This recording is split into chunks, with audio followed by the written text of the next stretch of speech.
How do you think, just purely from a financial point of view, it has gone so far? So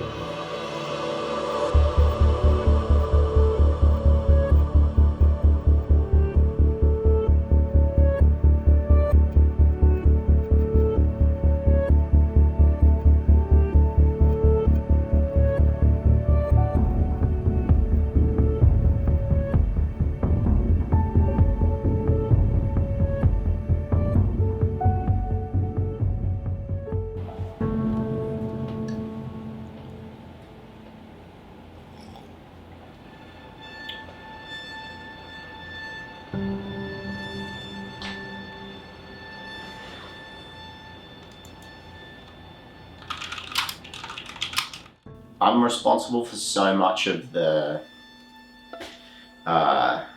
visual and creative direction for these projects that I think if there's a failure at any point, it would be ultimately my responsibility. The artwork wasn't cool enough, or the sculpts weren't cool enough, or maybe the marketing creative wasn't quite clear enough. So that is something that I often do dwell on when I'm, working late at night in my office.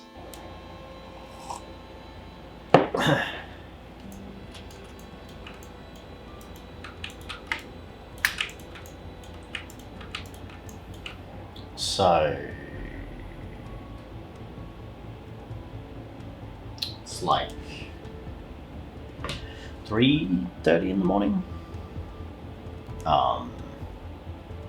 and we're launching the game tomorrow, and I'm kind of just like wrapping up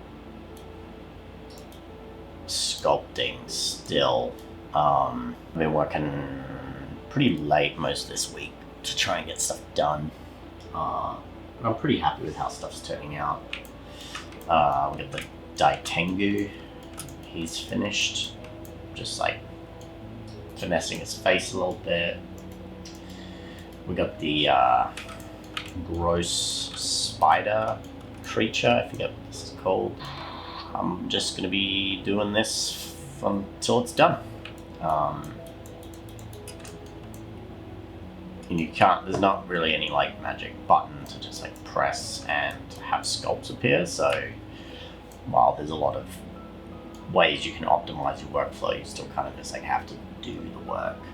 And at the same time, I'm having to build out the website and image assets and all that kind of stuff.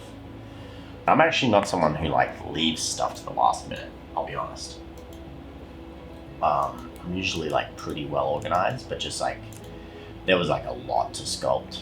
And I'm also trying to get as much of these stretch goals done ahead of time too. But yeah, we'll see. I'm just gonna keep sculpting away. See what happens. I hope the launch goes well tomorrow. Sell a bunch of copies. People love it, and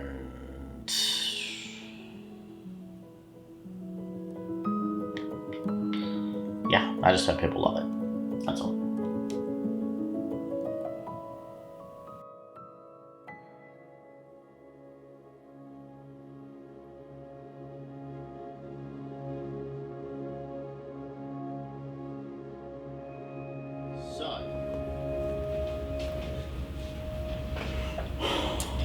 Netsu, we made it to launch. The game is live. Here we are. The game is live. Maybe give me a bit of an idea of, we were prepping to launch the game. Yeah. What happened that week? So, we had planned the launch for the Tuesday at the end of January. And here in Texas, everything decided to completely freeze over. Another major story tonight, the dangerous ice storm on the move across the South and the Arctic blast, sending temperatures plunging for tens of millions of Americans.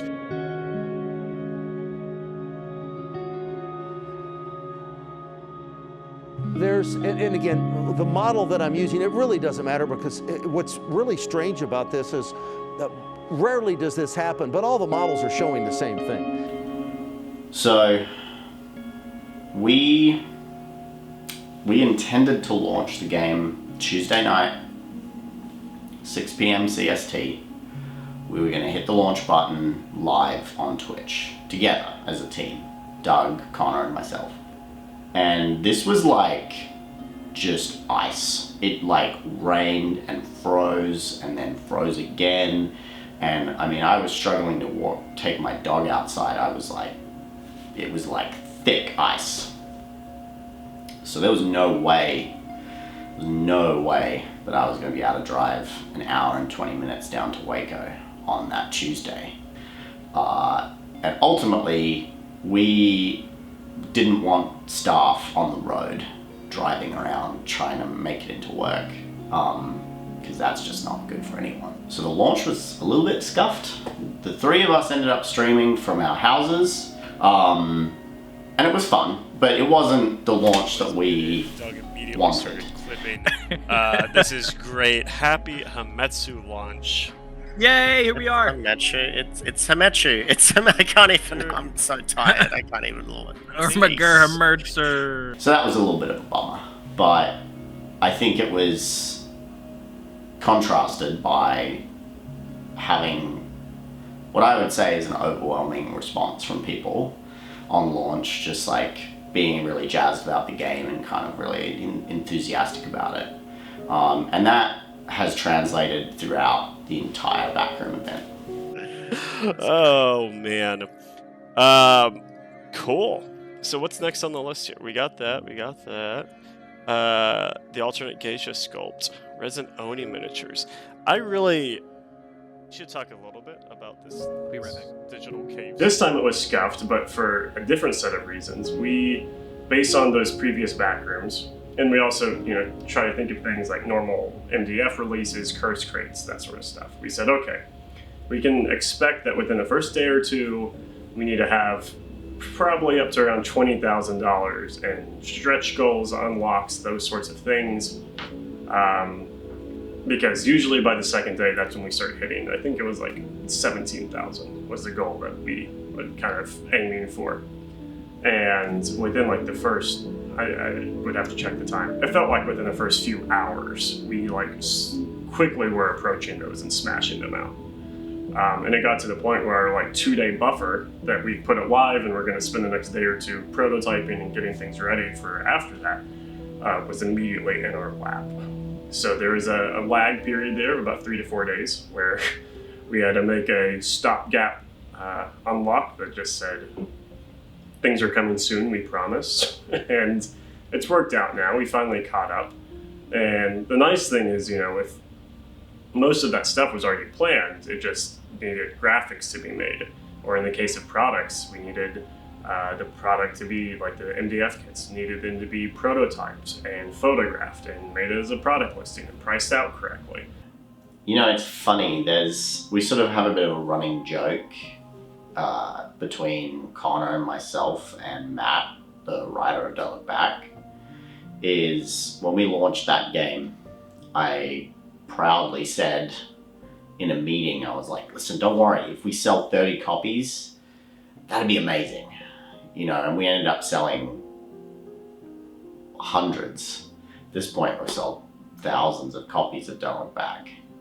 And I think I keep doing that to myself and to us, is when we launch these games, I'm like, in my mind, I'm like, listen, if we just sell 50 copies, that'd be awesome.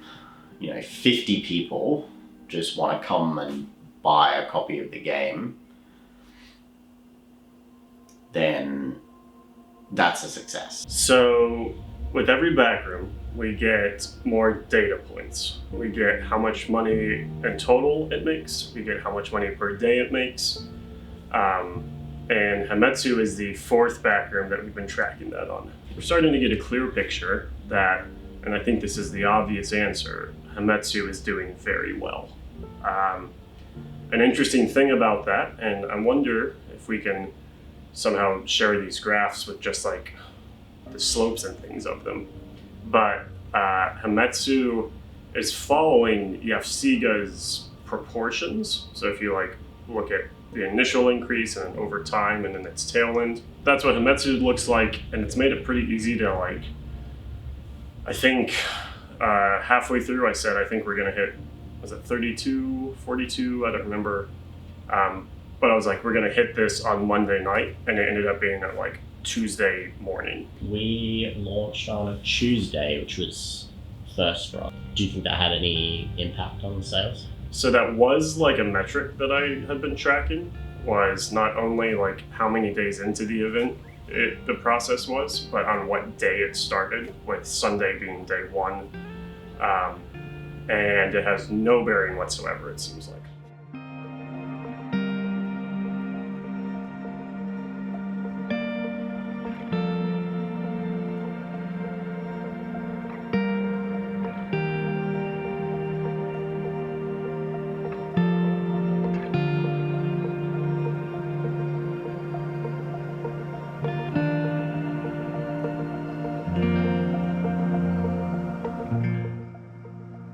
People seem like they're very engaged with the concept of Hametsu, like what you're trying to write with the game.